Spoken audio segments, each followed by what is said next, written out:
Il existe de régimes politiques dans lesquels le pouvoir est détenu par une personne ou par un groupe de personnes qui l'exercent sans contrôle, de façon autoritaire. Ce type de régime est caractérisé par le culte de la personnalité, le narcissisme, l'absence de contre-pouvoir, la répression de toute forme d'opposition et le non-respect des droits de l'homme. Il s'agit bien d'une dictature. S'il y a des éclaircies sur le continent africain à l'image du Sénégal, du Ghana, du Cap-Vert, du Botswana, de Seychelles, île Maurice, beaucoup d'autres pays s'opposent à la démocratie. C'est ainsi que les mêmes individus s'accrochent à des postes des décennies durant sans rendement. Le Cameroun, l'une des plus vieilles dictatures du continent tout comme le Togo s'illustre de la plus drôle manière.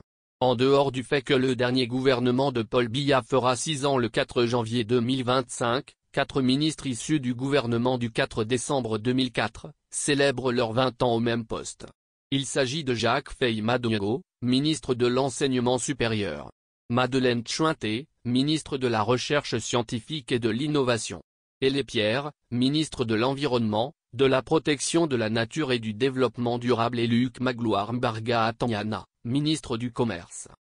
Comment peut-on s'en offusquer lorsque le président camerounais fait lui-même plus de 42 ans au pouvoir? On vit la même situation au Togo avec Faure Gnassingbé en poste depuis bientôt 20 ans avec des gens qui ont finalement pour fonction ministre. C'est le cas notamment de Gilbert Bawara, 17 ans, Victoire Dogbé, 16 ans, Sina Lawson, 14 ans dans le gouvernement de fils de Eyadema qui lui avait régné pendant 38 ans sur le Togo. La longévité au gouvernement reste l'apanage des dictatures débilitantes pour le grand malheur du peuple souverain. Comble du désordre ambiant du Biya, 91 ans, 4 ministres sont morts depuis 2021 et n'ont jamais été remplacés. On parle notamment de Adoum Gargoum, ministre délégué auprès du ministre des Relations extérieures en charge des relations avec le monde islamique. Ali Mayatou, secrétaire d'État auprès du ministre de la Santé publique, en charge de la lutte contre les épidémies. Dodo Enodoke, ministre des Mines, de l'Industrie et du Développement technologique. Et Clémentine Ananga Messina, ministre déléguée auprès du ministre de l'Agriculture et du Développement rural.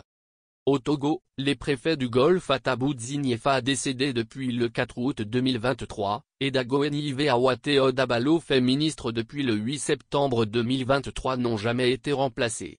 Il en est de même de l'ambassadeur du Togo en France Calixte Madjoulba.